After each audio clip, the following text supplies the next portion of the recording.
Hi అండి. ఇక్కడ శనివారం మార్కెట్ ఫేమస్ అని చెప్పి నేను ఆల్రెడీ ఒక వీడియో పెట్టాను కదా. నేను ఎక్కువ అక్కడే తెచ్చుకుంటాను అనమాట. చాలా తక్కువ ఉంటాయి, అన్ని ఏ టు జెడ్ దొరుకుతాయి అని చెప్పి నేను వెళ్ళాను. పనిమిరపకాయలు, ఆవకాయ పెట్టుకున్నాను. మాకు తెలిసిన వాళ్ళు మామిడికాయలు ఇచ్చారు. ఇవో కిలో ముక్కలైనవి. వాటిని అన్నీ నేనే కొట్టుకుంటాను, నేనే చేసుకుంటానండి. ఒక 3 years నుంచి నా అందరికి నేనే పట్టుకుంటున్నాను. అంతకు మునుపంటే మా అమ్మకి చేతికి పచ్చళ్ళు పాడైపోతే ఆమె పట్టినా నిలవ ఉండవని వేరే వాళ్ళతో పట్టించేది. ఇప్పుడు నేను పట్టుకుంటున్నాను, అదొకటి సంతోషం అనుకుంటాను నేనైతే. వాటికి సరిపడా కొలతలు ఇవ్వాలి, నీట్గా ఉన్నప్పుడే పట్టుకుంటే సరిపోతుంది పచ్చళ్ళ వల్ల. ఒక్కరోజు ఇంట్లో బట్టలు మడత పెట్టిపోయేసరికి ఆ బట్టలు అట్లనే ఉన్నాయి. నేను టైలరింగ్ చేస్తాను కాబట్టి మధ్యన ఒక బ్లౌజ్ కుట్టిన. నాకు ఎప్పుడు వీలుంటే అప్పుడే పని చేసుకుని రావాలి.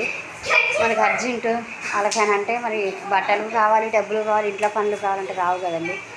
నాకు ఇప్పుడు ఖాళీ ఉండదు కాబట్టి ఇప్పుడు చేసుకున్న. జ్యువెలరీకి వస్తారు జనాలు. ఇవో నిన్న బట్టలు నాకు వాషింగ్ మిషన్ ఆల్రెడీ ఉన్నా కానీ మా ఆయన పని వర్క్ వాళ్ళది హార్డ్వేర్ షెడ్లో మట్టిలోనే కొడుకుని చేస్తారు కాబట్టి ఆయనే బయటే పిండాలి, పిల్లలే బయటే పిండాలి. నిన్న సాటర్డే కాబట్టి కొత్త బట్టలు వేస్తాము. ఒక రోజున వాళ్ళకి సివిల్ ఉంటుంది. అవి మురికిలో మంచిగా వదలడం నాకు నచ్చవు. ఎక్కువ వాషింగ్ మిషన్లో వేయను. నాకు హెల్త్ బాగోపోతేనే వేసుకుంటానండి.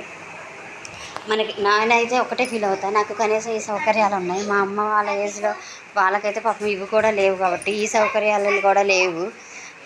ఇంతమంది ఆడవాళ్ళు వాళ్ళ భర్త కోసమో పిల్లల కోసమో కష్టపడుతుంటారు. కనీసం ఈ ఉమెన్స్ డే రోజునైనా దయచేసి వాళ్ళకి హ్యాపీ ఉమెన్స్ డే చెప్పండి. వాళ్ళు హ్యాపీగా ఫీల్ అవుతారు. ఇంకెక్కువ పని చేయాలనిపిస్తుంది.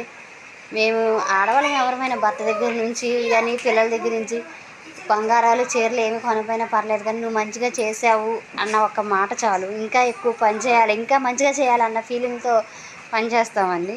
వీడియో నచ్చితే లైక్ చేయండి, షేర్ చేయండి, సబ్స్క్రైబ్ చేయండి. Thank you.